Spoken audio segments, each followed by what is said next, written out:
আমি কুলের আচার বানাবো। কুলগুলো প্রথমে রোদে শুকিয়ে নিয়েছি। এবার এই যে উষ্ণ গরম জলে এগুলো ভালো করে ধুয়ে নেব। একটু ধুয়ে নেব। এগুলো ভালো করে ধুয়ে নিয়েছি, সবগুলো এই শুকনো কাপড়ে রেখে দেবো।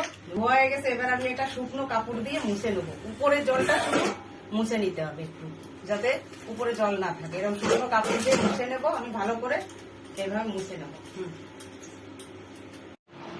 এবার আমি গুড়টা আর চিনিটা গলানোর জন্য এই যে জল দিয়ে দিচ্ছি। কড়াইতে একটু জল দিয়ে দেবো। এই যে জল দিয়ে দিলাম। এই গুড়টা গলাইয়ে নেবো।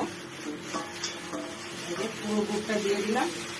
গুড়টা এবার চিনিটা একটু অল্প দেবো, গুড় দেওয়া হয়েছে তো। এবার একটু চিনিও সাথে দিয়ে দেবো।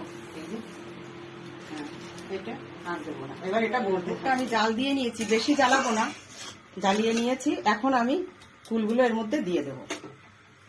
এই যে শুকিয়েও গেছে ফুলগুলো, এরকম দিয়ে দিয়েছি। দিয়ে এবার একটু নাড়াচাড়া দেবো, মানে রসটা একদম পুরো একটু ওর মধ্যে সবগুলো মিলিয়ে দেবো। এবার আমি স্বাদ অনুযায়ী একটু বিট লবণ দিয়ে দেবো এর মধ্যে। তারপরে আমি একটা মশলা তৈরি করেছি, এটা গোলমরিচ, মেথি আর মৌরি, এটা শুকনো খোলায় ভেজে নিয়ে একটু মশলা বানিয়েছি। এই মশলাটা দিয়ে দেবো। হয়ে গেছে কুলের আচারটা।